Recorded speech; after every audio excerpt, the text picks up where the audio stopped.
For those of you that are not aware, we do have books that Mark will sign called Why Are We Still Afraid? They are in the back. So if you're interested in purchasing them before you leave, I would suggest you do so. I have the pleasure of introducing the introducer. And that individual is Craig Lavie. Craig was editor of the Fort Wayne Journal-Gazette for over 33 years, from 1982 to 2015.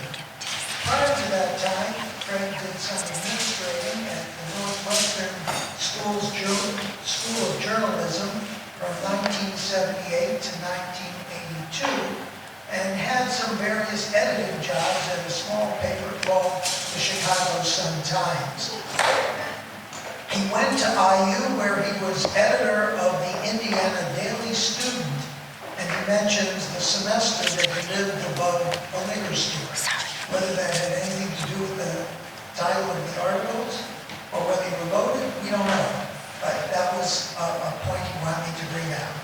Craig and his wife Julie have 2 children, young adults, Josh and Carrie, who both went to Southside.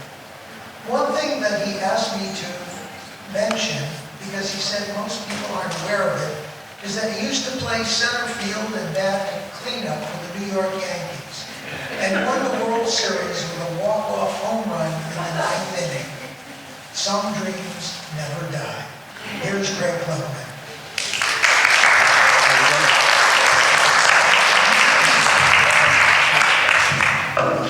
Can you hear me? Without microphone. Mark Lavie delivered the Journal-Gazette as a boy. He went to Southside High School and worked at the Southside Times. He was graduated from IU, where he worked on the Indiana Daily Student. Let us begin, Mark. The contours of Mark's career are well known. He left Indiana in 1972 for Israel, where he taught himself Hebrew and began working for radio networks, including NPR, NBC Mutual Radio, and the Canadian Broadcasting Company. In 1998, he joined the Associated Press, probably the largest news organization in the world and one of the most respected. He not only continued his radio work, but he was also, for 13 years, the night editor. The hours he worked corresponded to 9 a.m. to 5 p.m. at New York headquarters. During that time, there was not a single major Israel-Palestinian story that at some point did not carry either Mark's byline or his editing touch. Then in 2011, Mark transferred from Jerusalem to Cairo. I cannot tell you how remarkable that is, that he changed assignments like that at his request. And he did so at the time of the Arab Spring. He turned that experience into his first book, Broken Spring. His accounts of everyday Egyptians are illuminating and poignant. His observations on what happened are insightful and correct. Mark and I have known each other for 50 years. Even at IU, I found him knowledgeable and possessing great news judgment, even at that early age. But we didn't become friends until I moved to Fort Wayne, where, among other things, I ran interference with our circulation department so his mother could get the damn paper and read what her son wrote. Well, Mark has written another book, Why Are We Still Afraid? Some sections originally appeared in the Journal-Gazette, which makes me very proud. If you're hoping for juicy tidbits about my dealings with Mark, well, I have none. Mark was always professional, and I suggested a story he either did did it or suggested another approach.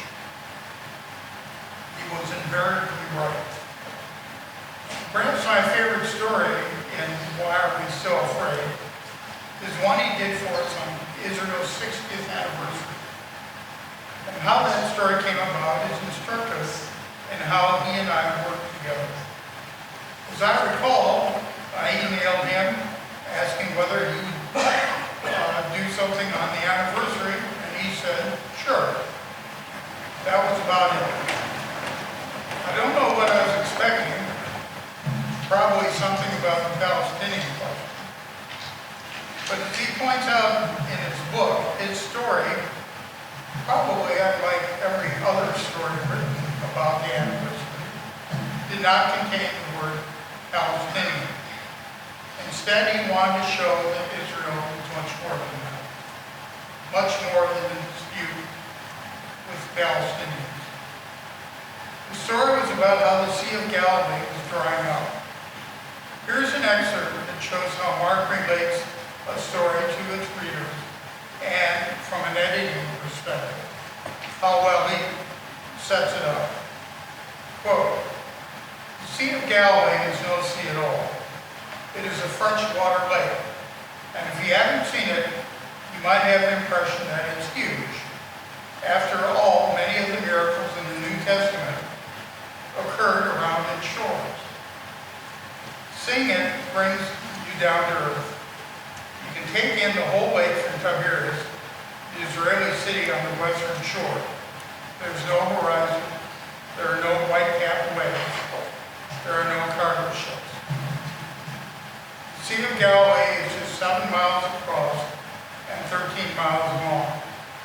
It fit in a tiny part of Lake Michigan between Gary, Indiana, and Chicago. End quote. I point out that first Mark drew a vivid, relatable picture for Indiana readers of how big or small the Sea of Galilee is. And second, knowing that his readers were in Fort Wayne, he referenced the New Testament. And can anyone tell you as much about an international figure as much as Mark Lavie did with this story about Benjamin Netanyahu? Quote, a critical part of Netanyahu's makeup is his complete lack of a sense of humor. There's nothing funny about his threatening world. That's a problem for a reporter like me who likes to trade jokes and banter before starting an interview to loosen things up. Netanyahu is one of only 2 politicians I've never managed to get so much as a grin out of. The other is for me, an equally dour-fit character. But Netanyahu seemed to take offense at my vain tries at levity. After one interview, he left behind him on the table my business card, torn into tiny pieces. It's all set. My friends, it is time for me to stop reading Mark Lavie's words and let you hear from the author himself. Here he is, the outstanding foreign correspondent and my good friend, Mark Lavie.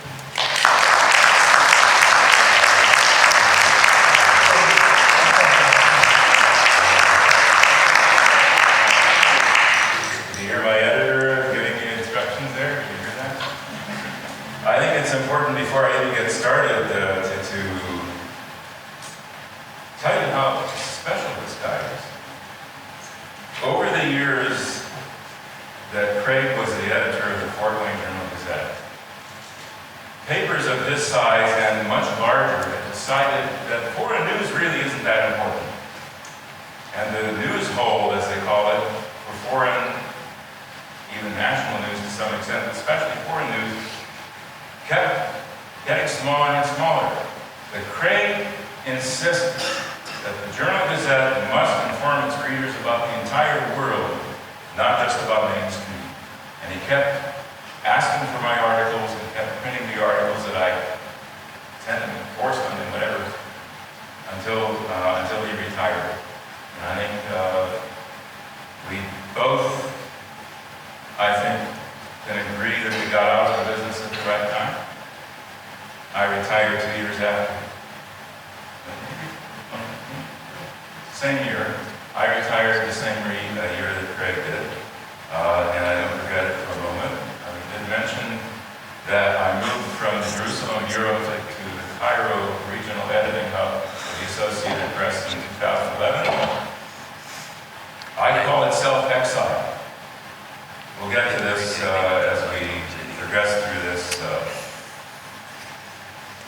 essay, this little doorstop that I call a book. The situation in Jerusalem, in journalism, had deteriorated to the point I couldn't work there one more day. And so I sent myself to Cairo to finish my career. Now, let's talk about this book, Why Are We Still Afraid? It's part autobiography, part history. Most of all, it's a look at who we were, who we are today, and how we got there. It's a work that's been in progress now for 47 years. But I have to admit that there are members of my family who really would have rather if I'd written another book. Especially my wife, who has had the benefit of my oral dissertations on public affairs, politics, and society for the last 30-some years. And she calls it going on and on, and on. And she and others would really rather I had written that. But back to reality. The book's called No One Listens to the book that I was going to write will be called No One Listens to Me. That'll be the next one. This one, Why Are We Still Afraid?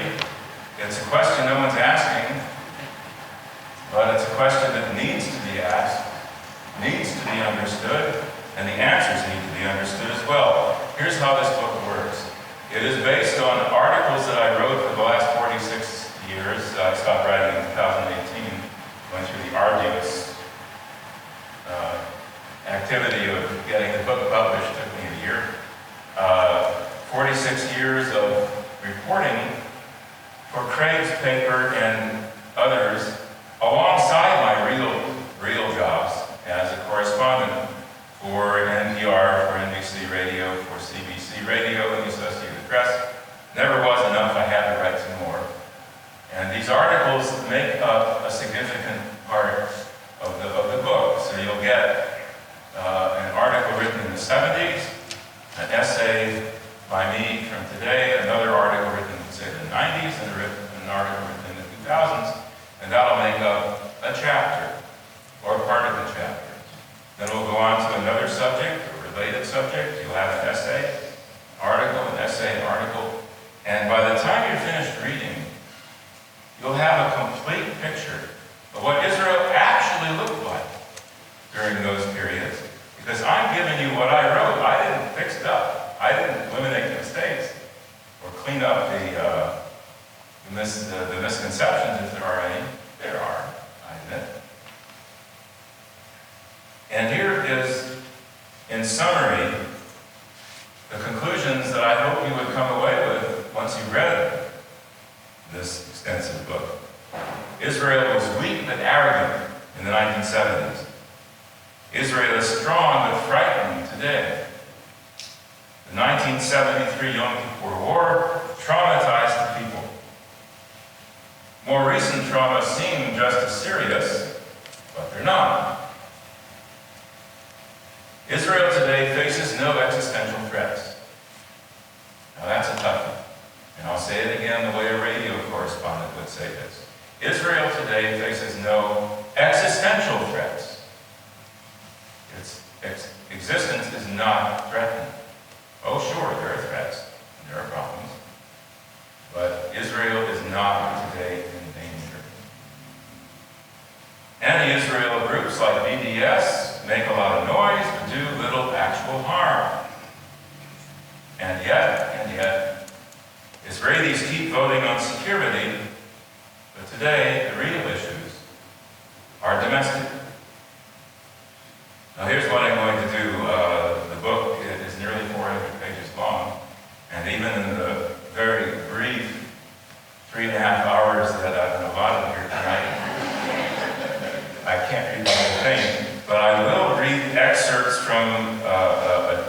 first chapters, you'll get an idea of where this is going. This is the chapter 1 that starts with an article written in 1975. It's a boy. This was the moment we've been waiting for. I've been trying to imagine what it would feel like when the nurse would pop her head out of the door of the delivery room and say, "It's up." How would I react? It was as I feared. Those mixed feelings, those terribly mixed feelings overwhelmed me. I just stood there mute, maybe with a little smile. The nurse didn't react. I don't suppose I'm the only one. A friend of mine had a son once. His picture is on my friend's desk. It's a handsome, wholesome face, topped with a billed cap over his army uniform. It's always like that. I never knew the boy, but I can just imagine the joy he brought his father and the horrible gap that is left now that he is gone, a victim of the Yom Kippur War. I wonder how his father felt when that boy was born. And then there's the happiness. A firstborn son. Soon we'll be playing football in the yard, and he'll be watching me fix things around the house. Maybe he'll even have a knack for it. Maybe he'll be good with his hands, better than his amateur father. And then he'll be 18, and he'll put on his army uniform. But it doesn't start then, not just boys. Last month they killed 6 teenagers, the terrorists. They had lived through 2 wars as youngsters, probably did volunteer work in the last one. And then they were gone, fallen victim to a terrorist bomb in downtown Jerusalem. You have to ask yourself, what business do you have bringing a baby into a world of hate like this? But it has to be worth it. There are so many here who don't have any place else to go. Israel must exist for them, and our son, like us, must do everything we can to make it a better place. All we can do is hope that he gets the chance, and pray. The next article is dated 2006. The worst almost happened twice. Rescue workers were carefully removing bodies from the twisted, smoking Jerusalem City bus as I arrived, microphone in hand, ready to report from my radio networks. My hand was trembling. It was February 25th, 1996. The number 18 bus was reduced by a Palestinian suicide bomber to a smoldering skeleton of metal struts, broken glass, twisted sides, and the bodies. Some still in the bus, others shattered to pieces. Human fragments lying around on the blood-spattered ground. 26 passengers were killed. I knew that my 18-year-old daughter was on her way back to her army base that Sunday morning. I knew that she'd used that bus line. I knew this one would have passed by her house about the time she would have left. That was all I knew. What I didn't know was too horrible to contemplate. As I arrived on my motorcycle, the mayor of Jerusalem pulled up in his car. I'd known the mayor for a number of years by then. He was a cabinet minister for a while, and because he speaks fluent English, we radio reporters sought him out for comments after the weekly cabinet meeting, and he always obliged. So I walked up to him not far from that bus and tried to ask him a question, but I couldn't get it out of my mouth. I just stood there shaking. He looked at me puzzled. I told him that my daughter might have been on that bus. His face fell. Then he put his arm around my shoulder, held tight, and said, "I know this is difficult, for me too, but now we both have to be professionals." Then he let go and turned to face me, ready for that interview. And I was ready too, thanks to that unusual gesture. The mayor was Ehud Olmert. Then he became Israel's prime minister. Here's the rest of that story. My daughter caught the bus before the one that was bombed. She called her mother from her army base when she arrived there safely. My son, 20 at the time, was also in the Army. He was confined to his base that weekend. That night he called me. That was my bus, he said. I recognized the driver from the TV report. The next weekend, my daughter was on duty at her Army base, and the Palestinian suicide bomber blew up another number 18 bus, killing 19 people. That was her bus. Weekend duty saved her and me. I apologize, it's been, in one case, 40 years, in another case, 20, and I still get choked up when I read that.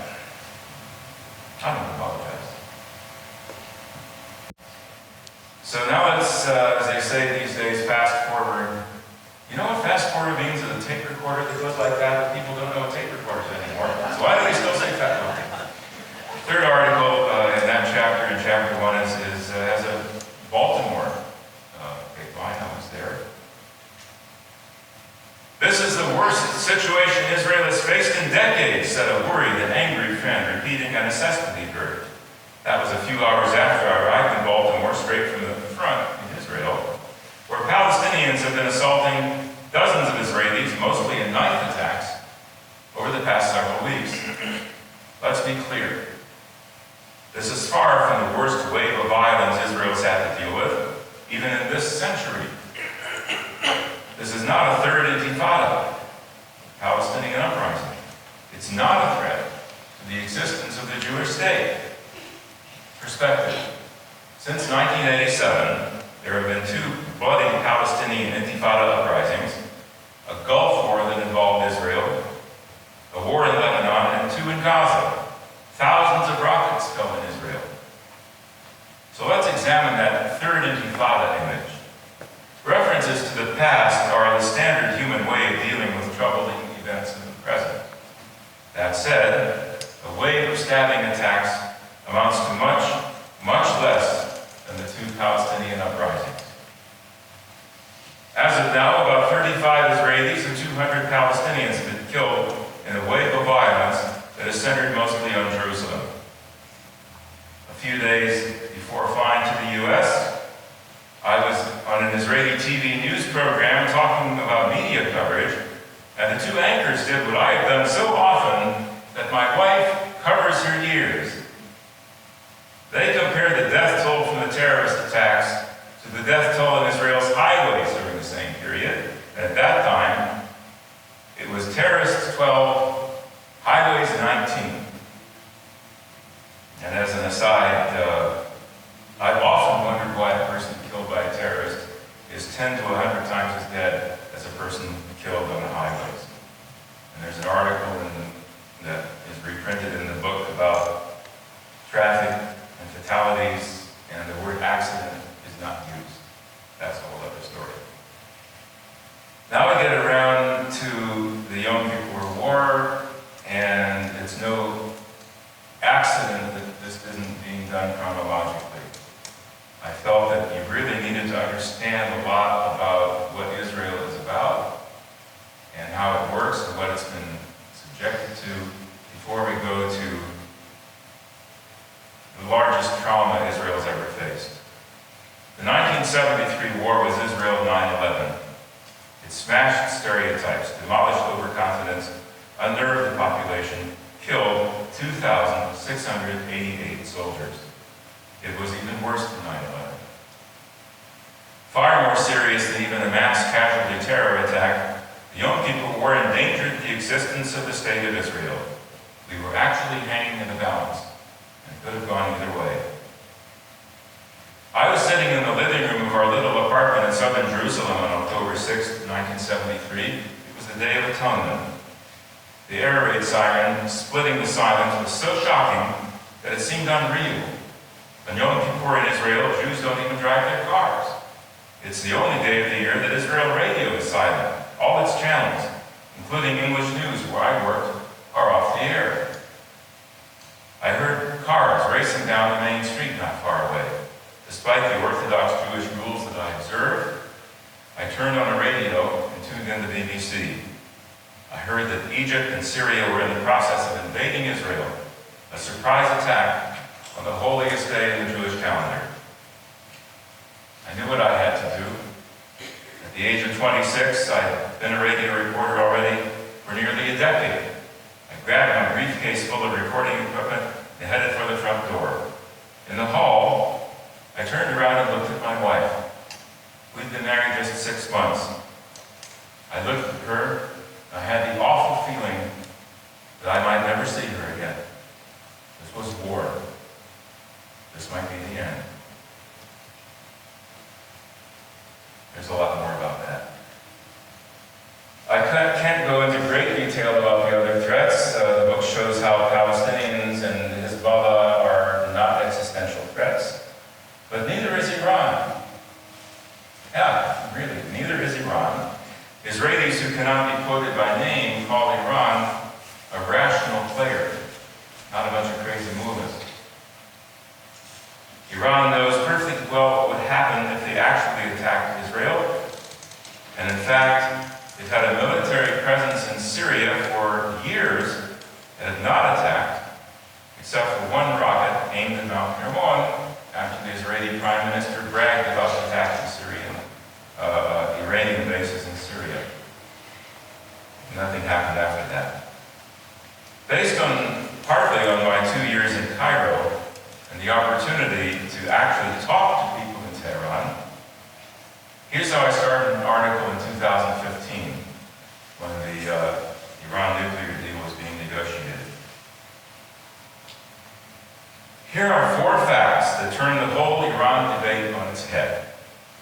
Number 1, if Iran wants to build a nuclear weapon, it will. Sanctions have accomplished all they can accomplish, and maintaining them or strengthening them would be counterproductive. Iran has an educated middle class that actually nearly pulled off a near successful revolt and is the key to Iran's future. And last, and certainly not least, and probably hardest for us to grasp, what Iran does is more important than what Iran says. They talk about destroying Israel all the time. They haven't done anything in that direction. And my conclusion is that they won't. And I have a feeling we might be talking a little bit about that later. The second section of the book, there are 4 sections: conflict, society, people, and media. The second section is society. It includes religion, healthcare, immigrant absorption, army service, bureaucracy, and the Holocaust. Here's a sample. Israelis aren't nasty. They just act that way. Walking down the streets of Jerusalem in the 70s, I found myself turning aside every few feet to avoid getting bumped into by an onrushing Israeli. I started acclimating, though, when I began turning my lead shoulder toward the upcoming human projectile, forcing the Israeli to get out of my way. Some bumped into me, of course, but most moved aside without a second thought. It's how they are. Incidental physical contact is perfectly acceptable in Israel. I did basic training in the Israeli army in 1976 with fellow immigrants from around the world. The cultural differences stood out. One day, a sergeant lost patience with a soldier from Eastern Europe and called him a mild name, something like dumbass. 3 of us had to hold the soldier down where he comes from. An insult like that is a call to fight to the death. That's me, by the way. Can't you tell? Not long after, an officer sneaked up behind me and playfully slapped me. I whipped around with my lethal left hand ready to clobber the attacker. Luckily, I caught myself before I did. Where I come from, the only people who sneak up on you like that are thieves and bullies. It occurred to me later that if the situation had been reversed, there would have been no tensions. You can call me a dumbass after I messed up something, and I'll laugh. You could slap the other guy in front from behind, and he'd laugh. So we have to deal with these differences in order to be comfortable here. In the mid-70s, my wife, my baby, and I lived in that tiny fourth-floor walk-up apartment in a working-class Jerusalem neighborhood next to the railroad tracks. A few other similar apartment buildings shared our parking lot below. Several times a week, late at night, someone would drive into the parking lot and start honking his horn, waking up our baby and dozens of others. And he'd keep honking until the person he was looking for stuck his head out the window and shouted down to the driver. Well, I put up with that for a couple of years, and then I had enough. When I heard a car honking the horn late at night, I raced down the steps in front of the driver, fully expecting to be blown off, or ignored, or otherwise dissed. In half the encounters, that's how it played out. But in the other cases, to my surprise, the driver would look at me in shock, tell me he'd never thought of that, and apologize. Years later, I was waiting to pick up my wife at the airport. Israel's brand new terminal had a defined waiting zone, lined with long, low fountains marking off a large area inside, guiding the passengers outside.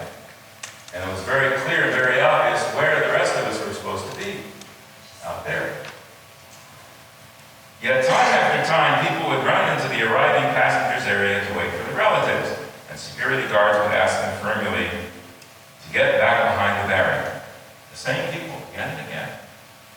After watching this for a while, I turned to the middle-aged Ravie standing next to me and said, "It's perfectly clear where we're supposed to be and where we're not supposed to be. What are they thinking?" He turned to me with a knowing smile, and summing up the entire mindset, he said, and I quote, "They're not thinking."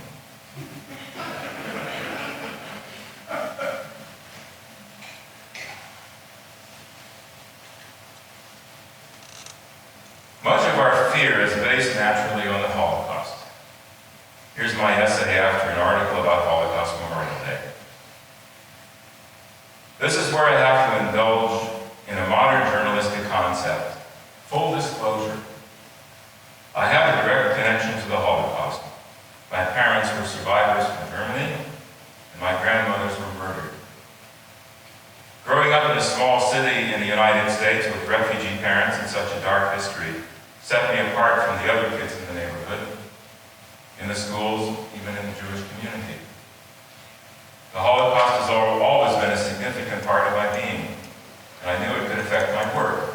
I always told my editors to read my news stories about the Holocaust 7 times, because I could not be trusted to be fair about it.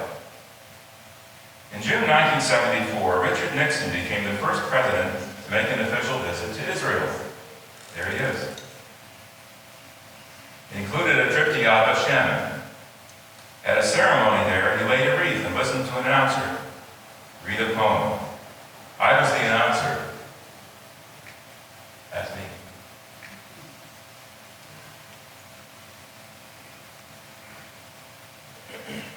At the time that Yad Vashem approached me, I was a newscaster at Israel Radio then, and invited me to do it. I doubt very much that they had any idea who my parents were, or how much I despised Nixon. I remember gazing straight at him as he recited the poem. I wish I could remember what it was. Happens a lot these days. But he couldn't hold my gaze. He looked away. I can say with no hesitation that standing on that floor among the names of the death camps, including the camp where my grandmothers were murdered, was one of the most emotional experiences of all of my years in Israel. Far more emotional than reading a poem to a U.S. president.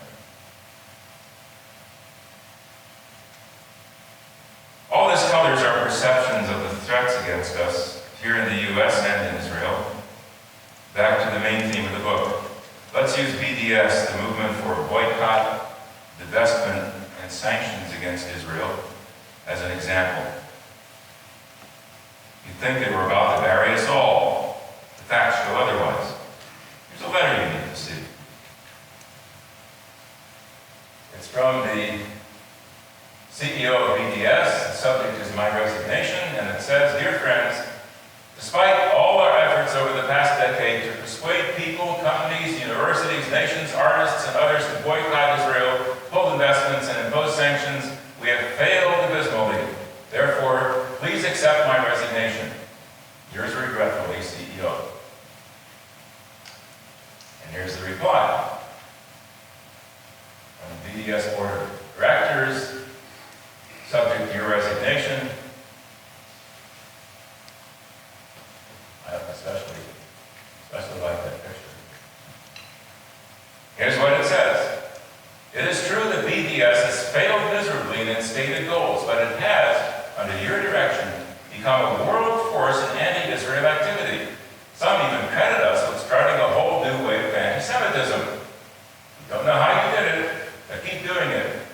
Your resignation is hereby rejected. Yours gratefully, Chairperson." Now, of course, I made up those letters. It's fake news, but it's true.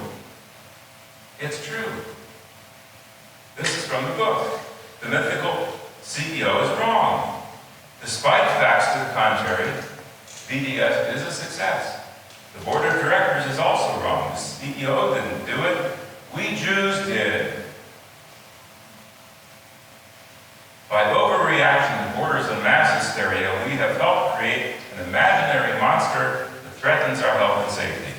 First, here are some facts. In the first 10 years since BDS began to campaign, Israeli exports to the U.S. have increased by 43%. Exports to Europe have risen by 33%. That's despite the world economic downturn of 2009, when trade dropped about 20%, through no fault of BDS. Also, Israel's exports to Asia have tripled since 2010. That's the complete failure of the D part, boycott. About divestment, the D part, foreign investment in Israeli stocks and bonds jumped from $1.8 billion in 2013 to $9.8 billion the year after that, a five-fold increase. That leaves S for sanctions. Sanctions, that's an easy one. Despite a decade of BDS badgering, there aren't any sanctions. And this, I understand this will be hard to take, and we had a nice discussion about this over dinner with a few of you just before I came here tonight. This will be hard to take, especially after the terrorist attack in Pittsburgh and all the overblown coverage of a couple of anti-Semitic congresswomen. Here it is. Today, Jews are the most successful minority in the United States. We're so successful that some are even lumping us together with white people as though we have white privilege. How quickly they forget or repress the recent past, playing hand in glove with politicians who parlay this fear into votes. Not so long ago, within my lifetime, there were quotas for Jews entering universities. Some professions were closed to Jews. Country clubs, forget about it. Jewish kids were getting beat up on the streets almost every day, in almost every school, and being called names I won't repeat here. In my lifetime, not that old. No. The situation in the U.S. today is exponentially better than it was in the 1950s, 60s, or even 70s. Back then, anti-Semitism was an acceptable part of the culture.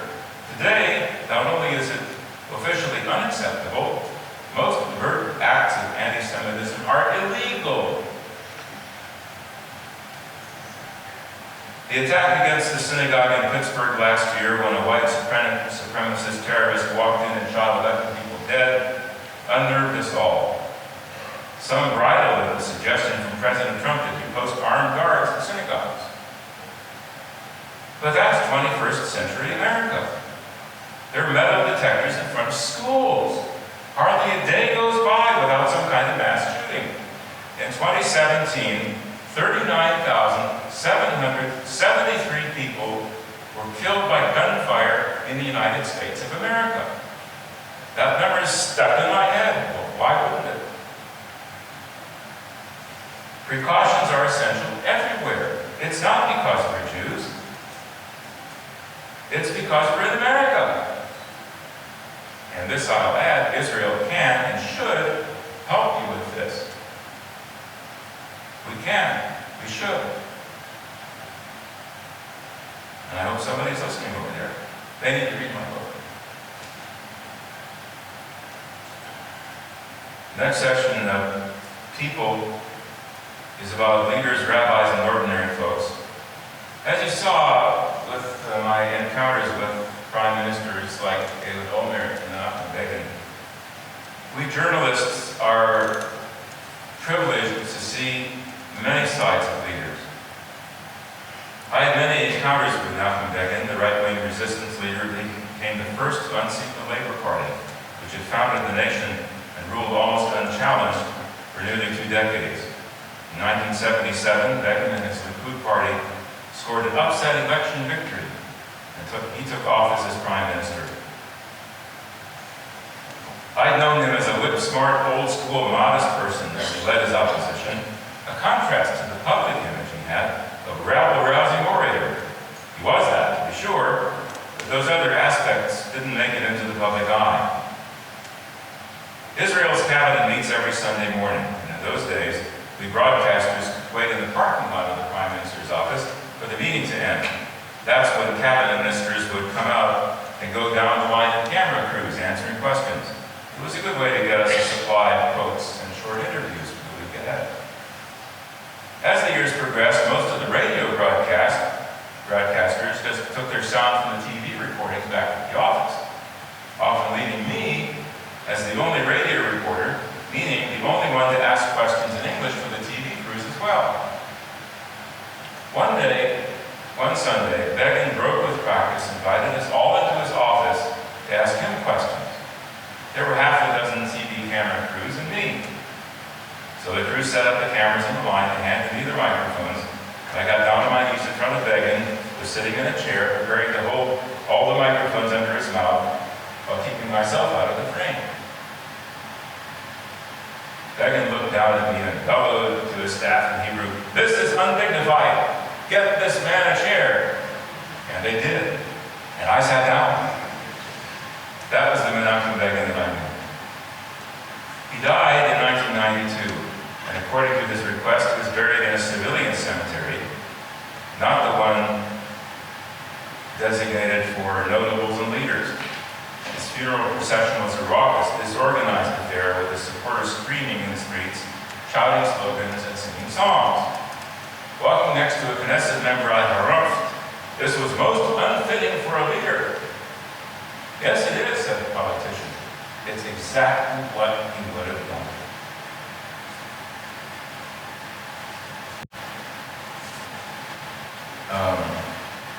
When I was here a few years ago, I talked extensively about the media. Of course, you all remember every word, right? It is the 4th section of the book. Nothing's changed, folks. This travesty appeared on the BBC. You see Notre Dame burning back there in the corner, and the Jerusalem's Al-Aqsa Mosque, that's the holy site on the Temple Mount, the most important site in Islam. Fire burns. It was a little flame in a guard post outside. How do you equate these two things in a headline? How? It goes beyond outrageous. Yeah, this is just an example. I think there's another one, you probably saw this one. Did you see this one? Anyone here didn't see this? That appeared in a little country newspaper called the New York Times. It was in the international edition, but of course it went all around the internet. Called anti-Semitic, I don't think it was too far out. And the next day they had another one, by the way. What is this obsession? Look what's going on across the border in Syria.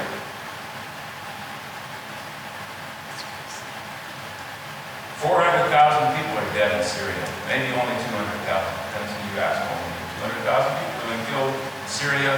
Half the population, 12 million people, have been displaced. 7 million are refugees outside the country, 5 million are refugees inside the country. And this is what you worry about?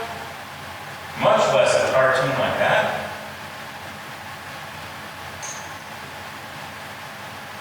Well, we had a conflict not too long ago, as you probably know, where rockets got fired from Gaza, one of them hit his house. Luckily, there's a secure room there and no one was hurt. At my formal book launching in Jerusalem, around the time this happened, the incomparable and super talented Dr. Friedman, you gotta read some of the book. Got to. We were colleagues in the AP. He got out a little bit after I did. Started writing books. The incomparable Monty Friedman came up with a great headline for that house he saw. Here it is.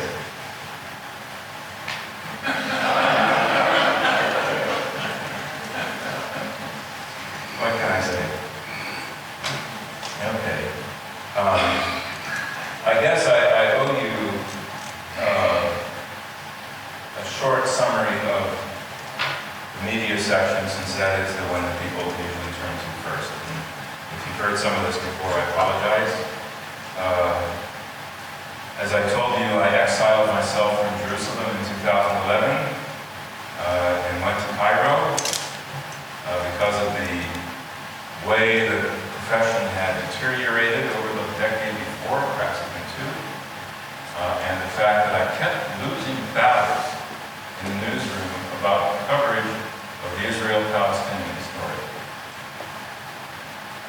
You see, if you read the book, and of course you will, if you're a doctrinaire right-winger, there are going to be things in there you like and things in there you don't like. If you're a doctrinaire leftist, there are going to be things in the book you like and things you don't like. And I'll tell you why that is.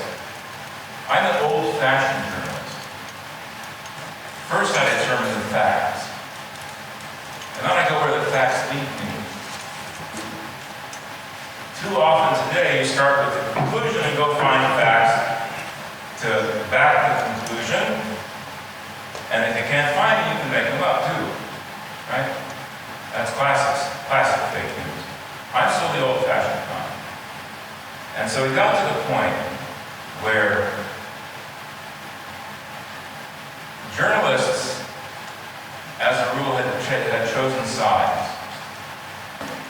And the side they chose was the Palestinians are the victims, and the Israelis are the big, strong aggressors. And things that don't fit into that little box don't get on the wire or on the radio or on TV. And today, this is so ingrained in the mindset of journalists that headline, like that travesty you saw from the BBC, it seems okay.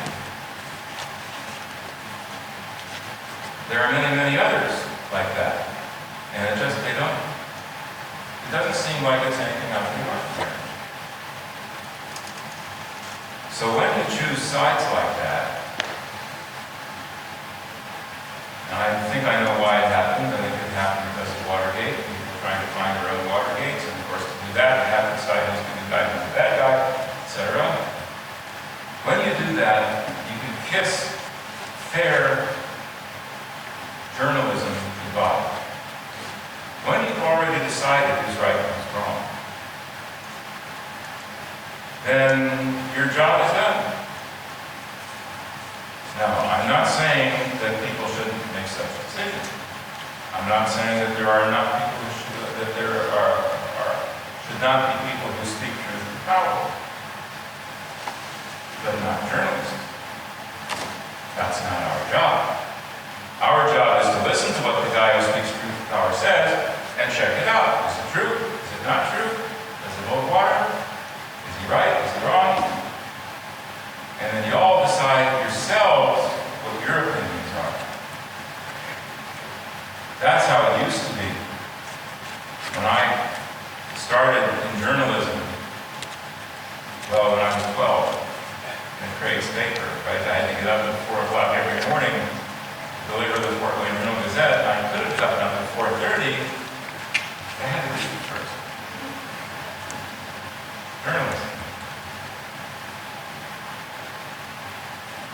And when I determined that the facts are what count and are what's supposed to guide me, I did a very long and pretty successful career based on, I may not be first, but I've got to be right.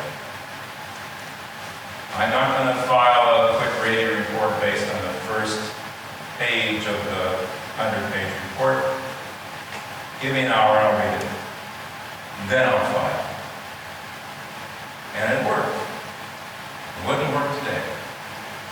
Even print journalists have got to tweet out the story as soon as they hear about it.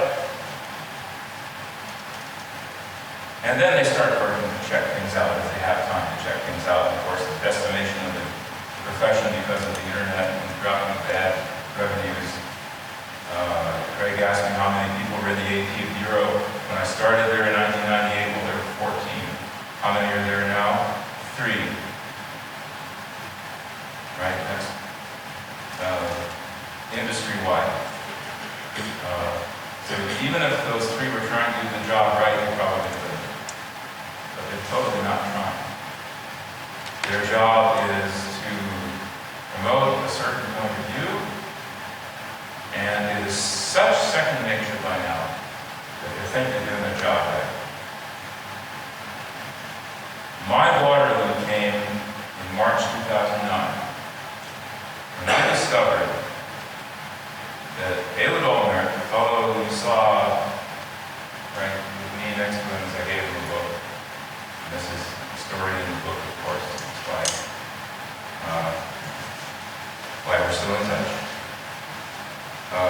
David Olmer offered the Palestinians a state in the equivalent of all of the West Bank, significant parts of Jerusalem, all of the Gaza Strip, and a corridor between the West Bank and Gaza going through 25 miles of Israel, something that has never existed. Never existed. He made that offer in the form of a map and asked the Palestinian President Mahmoud Abbas to sign it. Instead, Mahmoud Abbas turned on his heel, walked out of the room, slammed the door, and never met David Olmer as Prime Minister again. Now, for obvious reasons, the Israelis, maybe not so obvious, the Israelis did not want to make that offer public because from bitter experience, they knew that any offer they made that was rejected by the Palestinians would then become the baseline for the next round of demands. So they wanted to keep it quiet.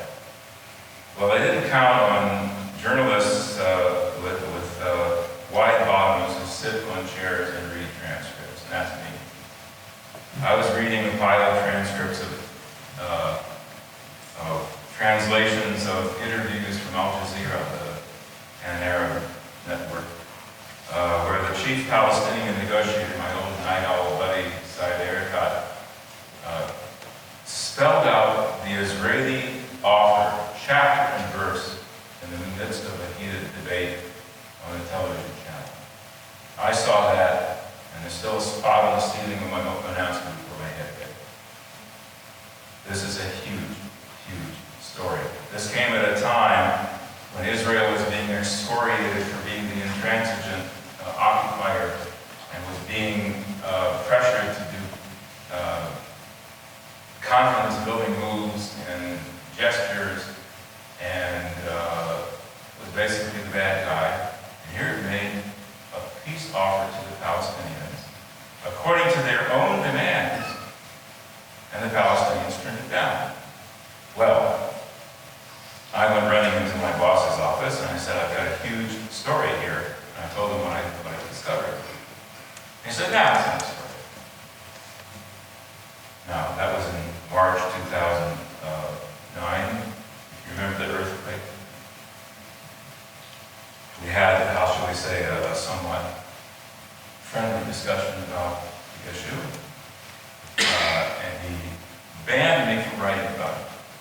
Banned me from writing about the biggest story I had ever encountered in the Israel-Palestinian sphere from 1972 onward. It turned instead into the biggest scandal I've ever been involved in as a journalist. He claimed that it wasn't a real offer. Yeah, it was. That the Palestinians didn't really turn it down. Yeah, they did. And it wasn't news. Well, it didn't fit. No, it didn't fit. How else can you explain that? How else can you explain an ABC headline like that? That was my first step out of Jerusalem.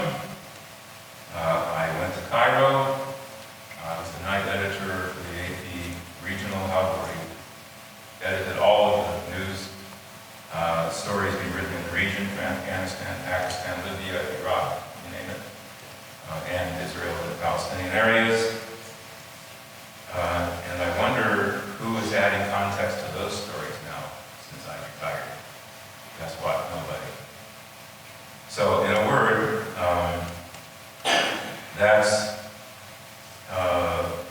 those are the four sections of the book. And I want to sum up what I've been blabbering on and on about here, as my wife would say. Israel faces no existential threats. Israel cannot make peace with the Palestinians for reasons I've just told you. If there's to be a solution, it'll be a regional solution. That's a whole other chapter. Every prime minister will handle the security threats in pretty much the same way. The difference will be in the tone only. So, the logical transition then is to realign the electorate according to economic ideology and religious beliefs, the same way practically every other democracy is aligned according to economic and social ideas, as opposed to who's going to be tougher on your enemy. Will this happen in Israel? Hard to say. It didn't happen in the last election. Will it happen in the future? That may well be determined by the answer to this question. Why am I still afraid? Thank you very much. I'll be glad to answer some questions that I don't know when I get to the bottom.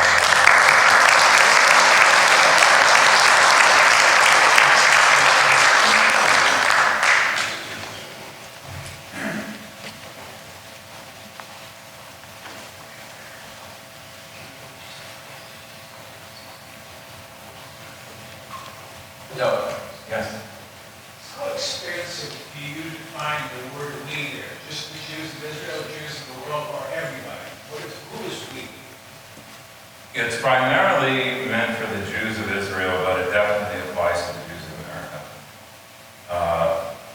It is abundantly clear to me that we are much more afraid, we here are much more afraid of the anti-Semitic threats than we need to be.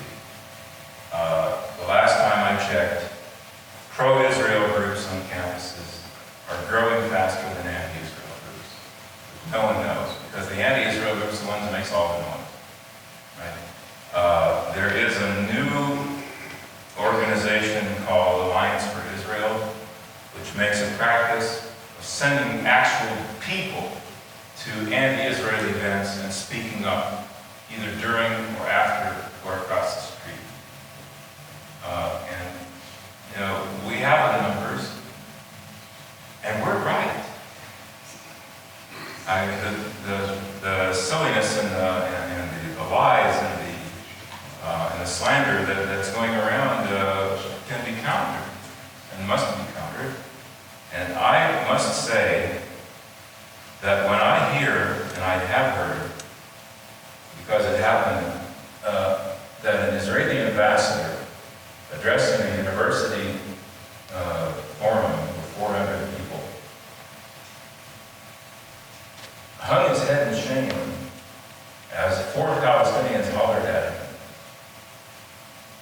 And in another instance, instance, a pro-Israel Palestinian speaker had to be hustled out of the room for his own safety because of a demonstration during his speech. I'm embarrassed. I'm actually embarrassed. How can something like that happen? How can we let that happen? We're the ones with the right of free speech. It's our meeting. How are we letting a few demonstrators cow us like that? I want to make it perfectly clear, I'm not calling for the resumption of the Jewish Defense League. I'm not talking about violence. I'm talking about standing up for our rights, standing up for our privileges, and standing up for what's right. We need to, on this side of the ocean, be much more active in education. We need to go into the districts of these two Muslim women who've been elected with a tiny number of votes in primaries, by the way, and educate people. We don't have to confront these two women. They're probably beyond repair anyway. We need to be educating people about what the actual situation is. Because after all, they're getting their news from those folks, not from me. Unless they're even vote, of course, but another thing. Does that help? Yes? Could you define existential threats? Yes. Existential threat means a threat that threatens the existence of the state of Israel. In other words, that can ruin, that can make it disappear, as in the 1973 war. Not everyone's as old as me, so not everyone remembers. If President Nixon hadn't done an emergency military airlift to Israel, Israel would have run out of ammunition. And that would have been it. Would have been, nice swimming in the ocean. That saved our butts. And the situation is exponentially different today. Iran, as I'm saying, knows full well what happens if it dares to attack Israel. I'm not allowed to talk too much about it, but if you know what a second strike capability is, we've got that. Every Israeli, well, not every Israeli, many Israelis can tell you where the missile base is. And I'll leave that hanging in the air. The Iranians know full well. So even they're not an existential threat. They also have the means of intercepting missiles if there are any, but there won't be any. The threats we have are painful, are troublesome, are hard to deal with, and we're not dealing with them the best way we can. When 700 rockets fall on your country in the space of a few days, it's nothing to be laughed at. It's extremely traumatic, especially for the people living in the communities around the Gaza Strip. We need to do much, much more to help them in practically every way you can think, and we can. We just need to decide to do it. I don't believe that there is a solution to the Gaza situation as it stands today.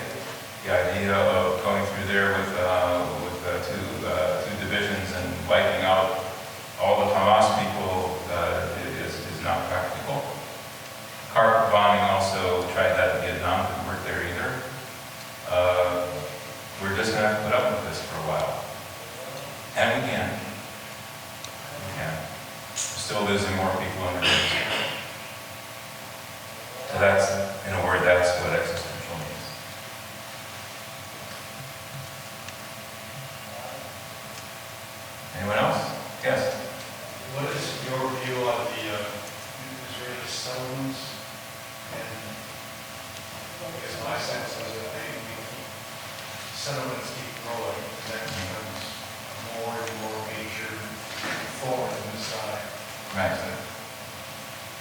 My view of the settlements are that they're an excuse to bash Israel and to avoid dealing with real issues. You're right, the settlements are growing. Why wouldn't they? You know, can always grow, people grow. When the Palestinians turned down the first Israeli offer of a state in 2000, there were 100,000 settlers. Today there are 400,000. They had the chance, you know. So there's that. There's also the fact that Israel, in fact, evacuated 25 settlements in 2005. All 21 settlements in the Gaza Strip, and 4 more in the West Bank. So Israel will indeed evacuate settlements when they're called upon to do so, and it's in their interest to do so, painful as it may be. And the offer that Prime Minister Olmert made to Abbas at the time, in 2008, the one I discovered, included getting rid of a lot of settlements. There were to be some exchanges of territory, but not deep into the West Bank. The settlements Israel would have kept were the ones closest to the Green Line, the old ceasefire line. So I don't honestly think that the settlements are the real problem here. The real problem between you and me are the refugees. About 700,000 Palestinians were expelled or fled their homes during the 1948-49 war that led to Israel's independence. They fled to nearby areas, including the West Bank, then under control of Jordan, and Gaza, then under control of Egypt, as well as Lebanon, Syria, Jordan. And unlike any other refugee anywhere in the world, they're able to pass their refugee status on from generation to generation. So today they claim that there are 5 to 6 million refugees. Now, in 2 generations, 3 generations, there's 6 times as many of them, first of all. Someone's scanning the limit. The numbers are crazy. And secondly, as I'm saying, no other refugee gets to pass along a status like that. Yet, the Palestinians have been promising their refugees from the day after the war that they will go home, that they must stay in their horrible refugee camps. There's some pretty graphic descriptions in the book of my trip to refugee camps. They have to stay in these horrible shitholes because they're going to go home. Now it's clear to everyone they're not going home. Their home's going to be in the Palestinian state one day, if this works out the way people hope it does. They're not going back to the village that's now underneath the mall in Jerusalem. They're not going back to the village that's underneath Ben Gurion Airport. They're just not. So one needs to ask oneself, if you're a Palestinian leader and demanding a return to the 1967 borders, which, as you know, are not borders at all, ceasefire line, but let's call it a border, we've got to return to the 1967 borders, and most of my people are going to move to Israel. Where's the sense of this? Where's the sense of this? But there isn't a Palestinian leader alive today who can tell the refugees the truth.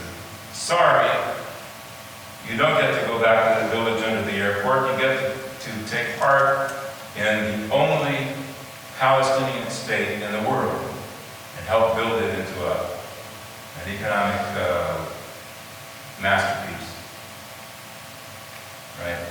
There's not a Palestinian leader in the world who is capable of doing that. Even Yasser Arafat himself couldn't do it. And he walked out of Camp David in 2000, the way that Abbas walked out on Olmert in 2008. That's the real problem. Jerusalem, we can solve Jerusalem. Right? We can divide it up in a way it needs to be divided. If there's a willingness to make peace, we can do that. We can do that. So all of these problems are soluble except for refugees. The settlements, as I say, is an excuse. It's an excuse. Problem, but it's not a big one. Yes?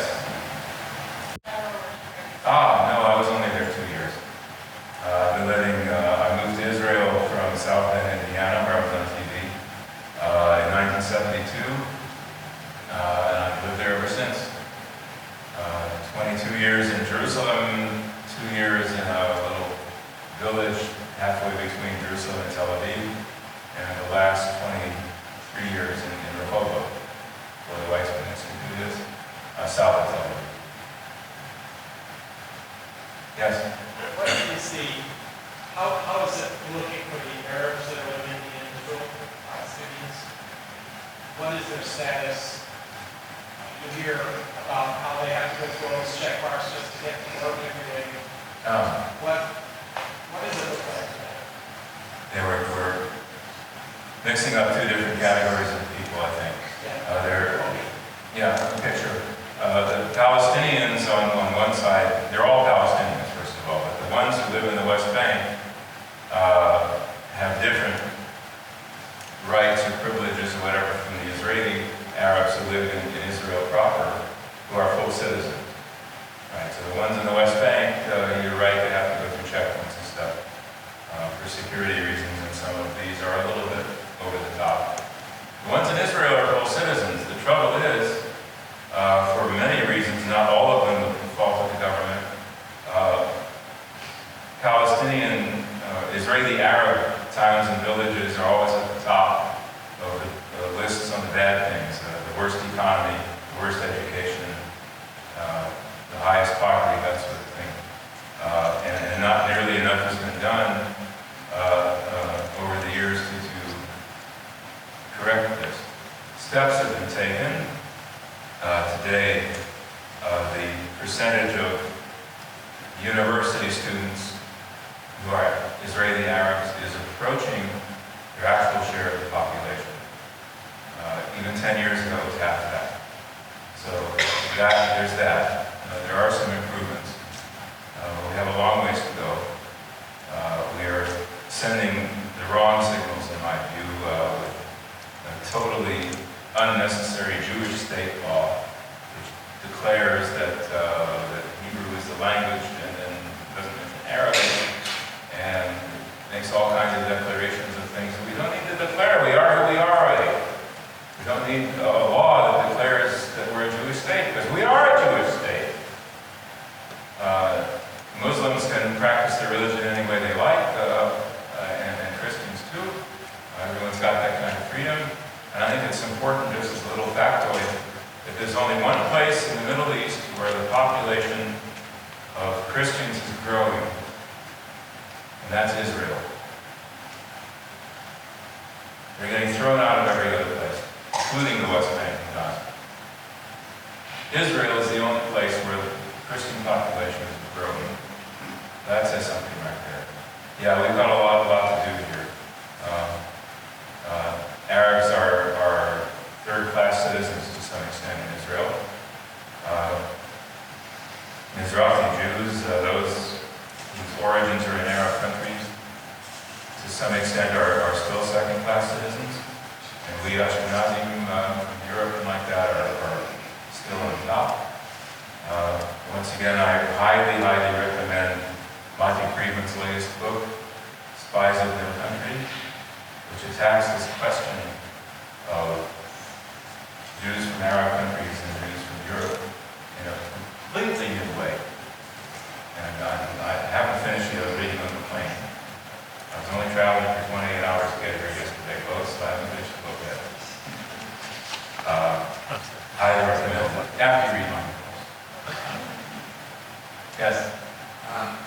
Question mark, a little off your topic, but during the current Israeli politics, maybe for a second. I'm very confused every day when I try to read about the government that Netanyahu is trying to form. I believe it's been an extension by the president. One day this minister's in, the next day he's out. What do you think is going to happen there? Because, or will he be able to form a government? And what happens if he can't? Okay, so we're going to talk about Israeli politics now, and now I have to do that full disclosure thing. Remember that? Okay, so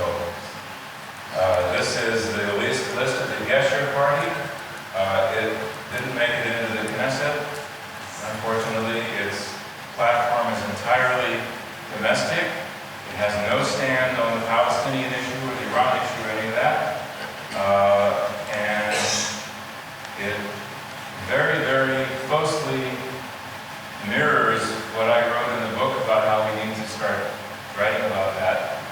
And that's my son. Number 9 on the Geshe list, so you really need to know that before I start talking about politics. My son and I, he's a vice principal at Jerusalem High School, came to this conclusion independently. We discuss stuff all the time. We both came to the conclusion around the same time that enough of this Palestinian stuff. The Palestinians are not going to make peace with us. Iran is not going to destroy us. And let's start fixing what's wrong with our country already. And so we joined this nice party. They didn't even come close to making the minimum, unfortunately. And number 9 there, he wasn't going to go in anyway, but I salute him for the effort. Now, those of you who don't know too much about the Israeli political system, you vote for parties, not for candidates. And the party with the largest number of seats usually gets to try to form a coalition government. Netanyahu has 20-some seats in a parliament of 120.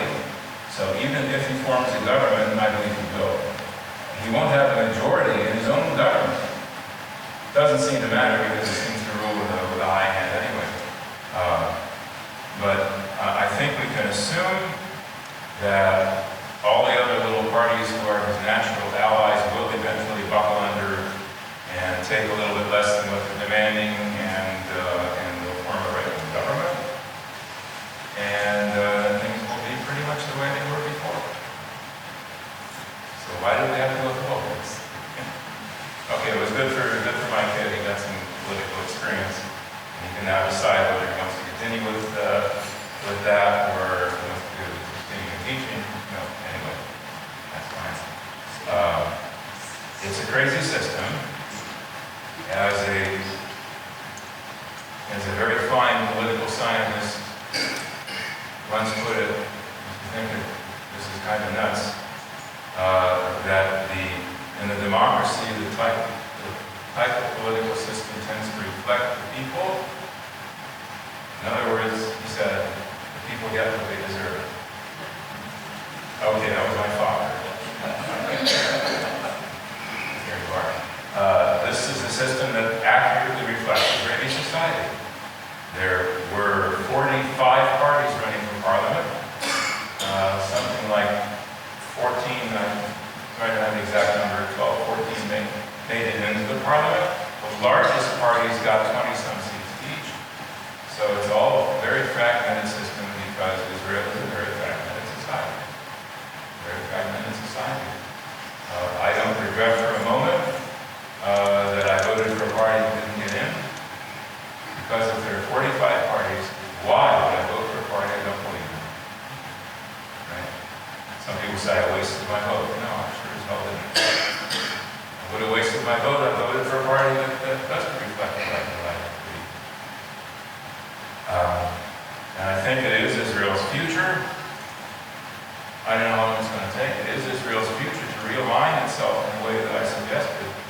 We will start deciding whether the government should take a lead in fixing social problems or whether the private sector should, the same way as you did that here.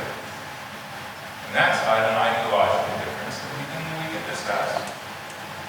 But whether a person is tougher on the Palestinians than the next guy, that's a made-up issue. It's a made-up issue. There's no left in Israel today the way it used to be. Because of that story that I was not allowed to write, the left no longer exists. There isn't a peace camp as such.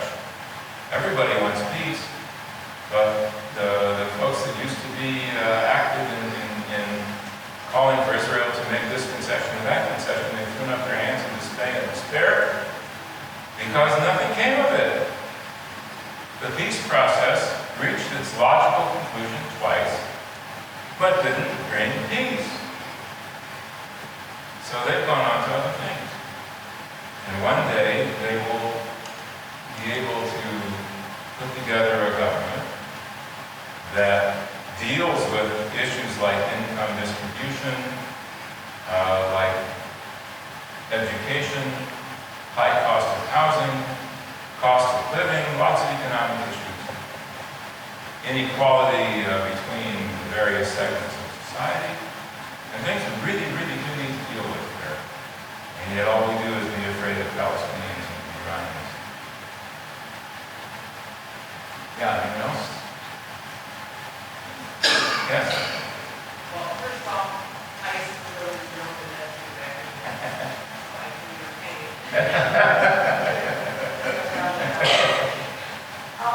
So when you do, how do you start out with this?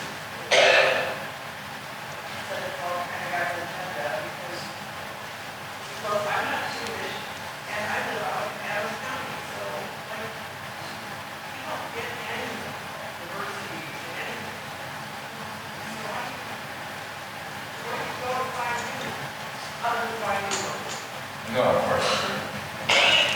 Look, as I say, the last lecture tour, one of the previous lecture tours I did was about media. And I dreaded that question.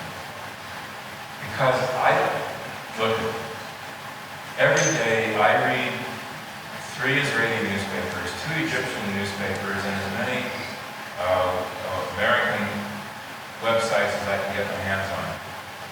I'm retired, I've got time for that. And I'm a professional, I know what I'm reading. Monty Friedman says that the way he does it is he reads articles written by people he trusts. How do you decide whom to trust from Adams County? I don't know what to tell you. I mean, you know, yeah, I mean, the only thing I can suggest is to read a wide variety of different types of publications. And to avoid the trap of reading only what you already believe in. That's the big trap. Make sure that you read something every day that makes you angry. Right? Because that may be the thing that gets you started thinking about something you read that you just endorsed because it seems like it was right at the time. As a journalist in my career, I was a fact checker. It was just part of my job. If someone said something, I would check to see if it was true. Now I can do that as a journalist, but you can't do that as a news consumer. So that's really the best I can do, and I apologize. My profession has gone down the tubes. And you couldn't be any sorrier than I am. Anyone else? Well, I've got some books back